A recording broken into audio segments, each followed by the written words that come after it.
আসসালামু আলাইকুম ওয়া রাহমাতুল্লাহি ওয়া বারাকাতুহু। সমস্ত প্রশংসা সেই মহান আল্লাহ সুবহানাহু ওয়া তাআলার জন্য, যিনি আমাদের সৃষ্টি করেছেন, রিজিক দান করেছেন এবং হিদায়াতের পথ দেখিয়েছেন। দরুদ ও সালাম বর্ষিত হোক আমাদের প্রিয় নবী হযরত মুহাম্মদ সাল্লাল্লাহু আলাইহি ওয়াসাল্লামের প্রতি, যিনি মানবজাতিকে আখিরাতের সফলতার পথ দেখিয়েছেন এবং জাহান্নামের কঠিন শাস্তি সম্পর্কে আমাদের সতর্ক করেছেন। প্রিয় ঈমানদার ভাই ও বোনেরা, আজকের এই ভিডিওটি শুরু করার আগে আমি আপনাদের একটি প্রশ্ন করতে চাই। যদি আপনাকে মাত্র 1 সেকেন্ডের জন্য জ্বলন্ত আগুনে হাত রাখতে বলা হয়, আপনি কি তা পারবেন? নিশ্চয়ই না, কারণ এই পৃথিবীর আগুনের সামান্য তাপও মানুষ সহ্য করতে পারে না। অথচ এমন একটি আগুন রয়েছে যার তাপ, যার ভয়াবহতা এবং যার শাস্তি পৃথিবীর কোনো মানুষ কল্পনাও করতে পারে না। সেই আগুনের নাম জাহান্নাম। জাহান্নাম কোনো গল্প নয়, কোনো কল্পনা নয়, কোনো উপমাও নয়। এটি আল্লাহ সুবহানাহু ওয়া তাআলার সৃষ্টি করা বাস্তব এক আবাস।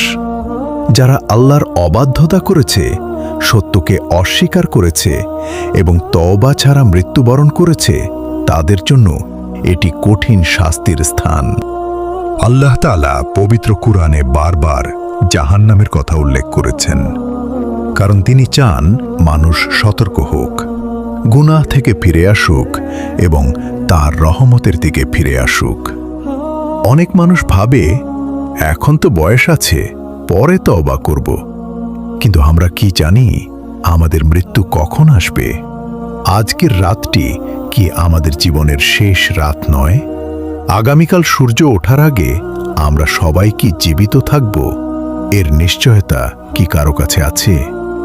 এই কারণেই রাসূলুল্লাহ সাল্লাল্লাহু আলাইহি ওয়াসাল্লাম বারবার আখিরাতের কথা স্মরণ করতেন এবং সাহাবায়ে কেরামকেও স্মরণ করাতেন।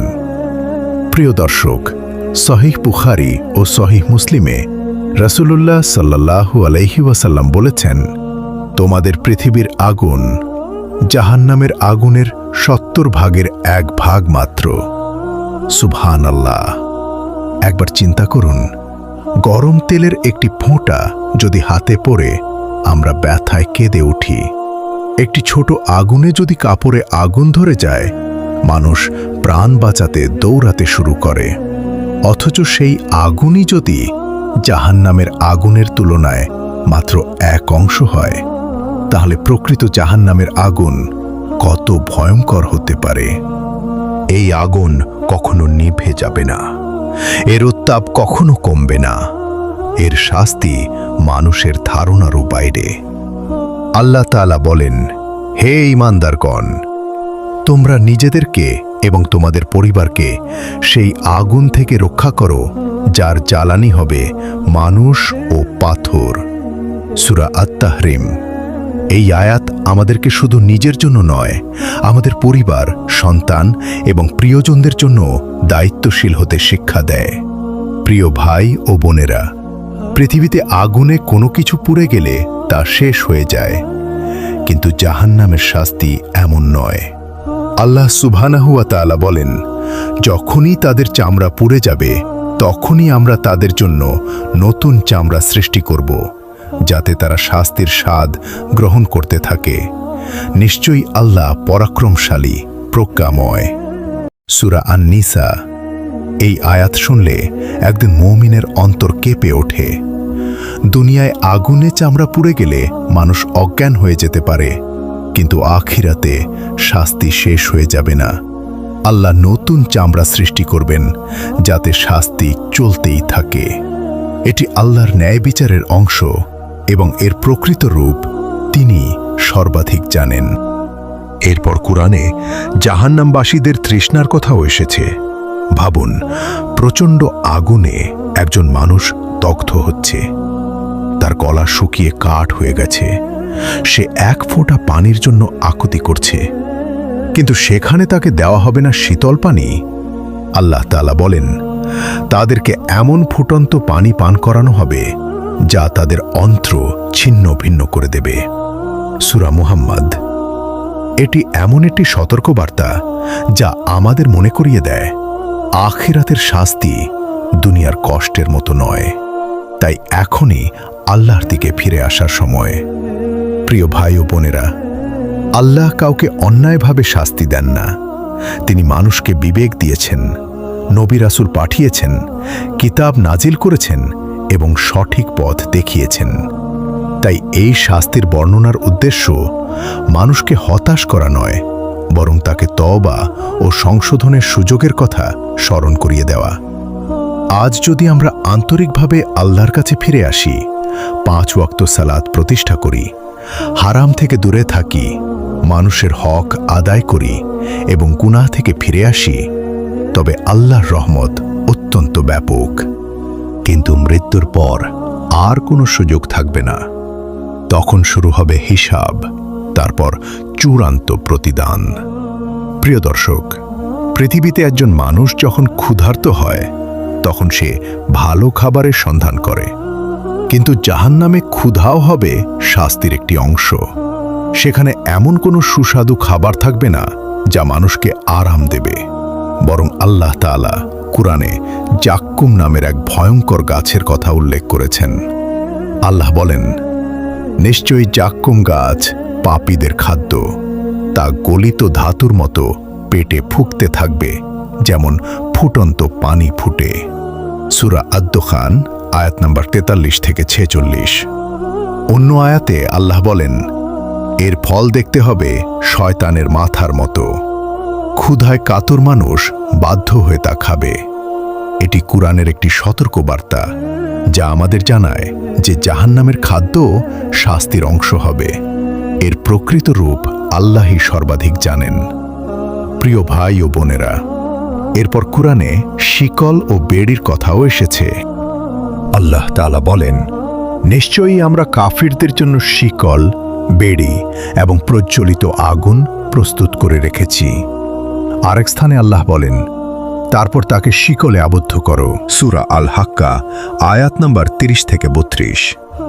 এগুলো এমন বর্ণনা যা জাহান্নামের অপমান ও শাস্তির কঠোরতা স্মরণ করিয়ে দেয়। ভাবুন, পৃথিবীতে একজন মানুষ যদি সামান্য সময়ের জন্য বাধা থাকে তাহলে সে অস্থির হয়ে যায়, কিন্তু আখিরাতে এই শাস্তি কত কঠিন হবে তা আমাদের কল্পনারও বাইরে। প্রিয় দর্শক, জাহান্নামের আরেকটি ভয়ঙ্কর দিক হল সেখান থেকে বের হওয়ার কোনো ক্ষমতা মানুষের থাকবে না। আল্লাহ তাআলা বলেন, যখনই তারা সেখান থেকে বের হতে চাইবে তখনই তাদের আবার সেখানে ফিরিয়ে দেওয়া হবে এবং বলা হবে, জ্বলন্ত আগুনের শাস্তি আস্বাদন করো। সূরা আল হজ্জ। ভাবুন, একজন মানুষ আগুনে পুড়ে বাঁচার জন্য ছুটছে, সে মুক্তি চাইছে, কিন্তু প্রতিবারই তাকে আবার আগুনের মধ্যে ফিরিয়ে দেওয়া হচ্ছে। এই আয়াত আমাদেরকে আখিরাতের সেই অসহায় অবস্থার কথা স্মরণ করিয়ে দেয়। এরপর কুরআনে জাহান্নামের পরিবেশ সম্পর্কে বলা হয়েছে। আল্লাহ বলেন, তারা থাকবে প্রচণ্ড উত্তপ্ত বাতাস, ফুটন্ত পানি এবং কালো ধোঁয়ার ছায়ায়, যা শীতল নয় এবং আরামদায়কও নয়। সূরা আল ওয়াকিয়া আয়াত নম্বর 42 থেকে 44। দুনিয়ায় আমরা ছায়ায় বসে শান্তি পাই, কিন্তু সেখানে এমন কোনো ছায়া থাকবে না যা আরাম দেবে, বরং সেটিও হবে শাস্তির অংশ। প্রিয় ভাই ও বোনেরা, এখন শুনুন সহিহ হাদিসে বর্ণিত একটি অত্যন্ত গুরুত্বপূর্ণ ঘটনা। রাসূলুল্লাহ সাল্লাল্লাহু আলাইহি ওয়াসাল্লাম বলেছেন, জাহান্নামের সবচেয়ে হালকা শাস্তিপ্রাপ্ত ব্যক্তির পায়ের নিচে আগুনের 2টি জুতা থাকবে। সেই আগুনের উত্তাপে তার মস্তিষ্ক ফুঁকতে থাকবে। সে মনে করবে তার চেয়ে কঠিন শাস্তি আর কারো নেই, অথচ সেটি হবে জাহান্নামের সবচেয়ে হালকা শাস্তি। সহিহ বুখারী ও সহিহ মুসলিম। সুবহানাল্লাহ! যদি এটি সবচেয়ে হালকা শাস্তি হয়, তাহলে কঠিন শাস্তিগুলো কত ভয়াবহ হতে পারে তা কেবল আল্লাহই জানেন। প্রিয় দর্শক, কুরআনে আরও এসেছে যে জাহান্নামবাসীরা মৃত্যুর আকাঙ্ক্ষা করবে। তারা চাইবে যেন তাদের জীবন শেষ হয়ে যায়, কিন্তু তাদের জন্য মৃত্যু আসবে না। আল্লাহ তাআলা বলেন, তাদের উপর মৃত্যুর ফয়সালা করা হবে না। যে তারা মারা যাবে আর তাদের শাস্তিও হালকা করা হবে না। সূরা ফাতির। এটি এমন এক বাস্তবতা যা আমাদের মনে করিয়ে দেয় আখিরাতের জীবন চিরস্থায়ী। তাই দুনিয়ার এই অল্প সময়ের জীবনেই আমাদের প্রস্তুতি নিতে হবে। প্রিয় ভাই ও বোনেরা, আজ যদি আমরা গুনাহ ছেড়ে আল্লাহর দিকে ফিরে আসি, 5 ওয়াক্ত সালাত আদায় করি, কুরআনের অনুসরণ করি, মানুষের হক আদায় করি এবং আন্তরিকভাবে তওবা করি, তাহলে আল্লাহর রহমত অত্যন্ত ব্যাপক। প্রিয় দর্শক, কিয়ামতের দিন যখন সমস্ত মানুষ মহান আল্লাহর সামনে উপস্থিত হবে, তখন কারো সম্পদ, সৌন্দর্য, ক্ষমতা বা পরিচয় কোনো কাজে আসবে না। আল্লাহ তাআলা প্রত্যেক মানুষের আমলের হিসাব নেবেন। পৃথিবীতে আমরা অনেক অন্যায় করে ভাবি কেউ দেখছে না, কিন্তু আল্লাহ সব কিছু দেখেন, সব কিছু জানেন এবং প্রতিটি কাজ লিপিবদ্ধ হচ্ছে। কুরআনে জাহান্নামবাসীদের একটি কথোপকথনের বর্ণনা এসেছে। যখন তাদের জিজ্ঞাসা করা হবে, কোন জিনিস তোমাদেরকে জাহান্নামে নিয়ে এসেছে, তখন তারা বলবে, আমরা নামাজ আদায়কারীদের অন্তর্ভুক্ত ছিলাম না, আমরা অভাবগ্রস্তকে আহার করাতাম না, আমরা অসার কথায় লিপ্তদের সঙ্গে লিপ্ত হতাম, আর আমরা প্রতিফল দিবসকে অস্বীকার করতাম। সূরা আল মুদ্দাসির 47। দেখুন, এখানে এমন কিছু কাজের কথা বলা হয়েছে যেগুলো একজন মানুষের ঈমান ও চরিত্রকে ধ্বংস করে দেয়। তাই একজন মুসলিমের জন্য নামাজ, মানুষের হক আদায় এবং আখিরাতের জবাবদিহিতার বিশ্বাস অত্যন্ত গুরুত্বপূর্ণ। রাসূলুল্লাহ সাল্লাল্লাহু আলাইহি ওয়াসাল্লাম আরও সতর্ক করেছেন অহংকার সম্পর্কে। তিনি বলেছেন, যার অন্তরে অনুপরিমাণ অহংকার থাকবে সে জান্নাতে প্রবেশ করবে না। সহিহ মুসলিম। অহংকার মানুষকে সত্য গ্রহণ থেকে বিরত রাখে। তাই একজন মুমিনের উচিত বিনয়ী হওয়া এবং আল্লাহর সামনে নিজেকে সব সময় অসহায় বান্দা হিসেবে অনুভব করা। প্রিয় ভাই ও বোনেরা, মানুষের হক নষ্ট করাও অত্যন্ত ভয়াবহ বিষয়। কারো সম্পদ অন্যায়ভাবে নেওয়া, প্রতারণা করা, মিথ্যা বলা, গীবত করা, জুলুম করা, এসব থেকে আমাদের বেঁচে থাকতে হবে। কারণ কিয়ামতের দিন মানুষের হক আদায় হবে। যদি নেকি শেষ হয়ে যায়, তবে অন্যের গুনাহ তার উপর চাপিয়ে দেওয়া হবে।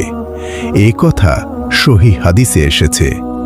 কিন্তু এই আলোচনার সবচেয়ে আশাব্যঞ্জক দিক হল, আজও তওবার দরজা খোলা। আল্লাহ তাআলা বলেন, হে আমার বান্দারা, যারা নিজেদের উপর সীমা লঙ্ঘন করেছ, তোমরা আল্লাহর রহমত থেকে নিরাশ হইও না। নিশ্চয়ই আল্লাহ সব গুনাহ ক্ষমা করেন। তিনি পরম ক্ষমাশীল, পরম দয়ালু। সূরা আজ-জুমার আয়াত নাম্বার 53। সুবহানাল্লাহ, কত বড় সুসংবাদ! আপনি যদি জীবনে অনেক গুনাহ করে থাকেন, তবুও আন্তরিক তওবা করলে, গুনাহ থেকে ফিরে এলে এবং আল্লাহর পথে চলার চেষ্টা করলে তার রহমতের আশা করা যায়। তাই আজ থেকেই সিদ্ধান্ত নিন, 5 ওয়াক্ত সালাত নিয়মিত আদায় করবেন, কুরআন তিলাওয়াত করবেন এবং এর শিক্ষা অনুযায়ী জীবন গড়বেন। মা বাবার সঙ্গে উত্তম আচরণ করবেন, মানুষের হক আদায় করবেন, মিথ্যা, গীবত, প্রতারণা, সুদ, হারাম উপার্জন এবং সব ধরনের গুনাহ থেকে দূরে থাকার চেষ্টা করবেন। মৃত্যুর আগে আন্তরিকভাবে তওবা করবেন। প্রিয় দর্শক, আমরা জানি না আমাদের মৃত্যু কখন আসবে। হয়তো আজই আমাদের জীবনের শেষ দিন। তাই এমনভাবে জীবন গড়ে তুলি যেন আল্লাহ আমাদের উপর সন্তুষ্ট থাকেন। আসুন আমরা সবাই অন্তর থেকে এই দোয়াটি করি, হে আল্লাহ, আমাদের সব গুনাহ ক্ষমা করে দিন, আমাদের অন্তরকে হিদায়াত দিন, আমাদেরকে নামাজ প্রতিষ্ঠাকারী বানান, আমাদেরকে সব ধরনের গুনাহ থেকে রক্ষা করুন, আমাদেরকে জাহান্নামের আগুন থেকে নিরাপদ রাখুন এবং আপনার অশেষ রহমতে জান্নাতুল ফিরদাউস দান করুন। আমিন ইয়া রব্বুল আলামিন। প্রিয় ভাই ও বোনেরা, যদি এই ভিডিওটি আপনার হৃদয়কে স্পর্শ করে থাকে তাহলে এটি অন্যদের সঙ্গেও শেয়ার করুন। হতে পারে আপনার মাধ্যমে আরেকজন মানুষ আল্লাহর পথে ফিরে আসবে। আর কোনো মানুষকে হিদায়াতের পথে আহ্বান করা সওয়াব আল্লাহর কাছে অনেক বড়। আল্লাহ আমাদের সবাইকে জাহান্নামের শাস্তি থেকে হেফাজত করুন এবং জান্নাতুল ফিরদাউসের অধিবাসী বানিয়ে দিন। আমিন।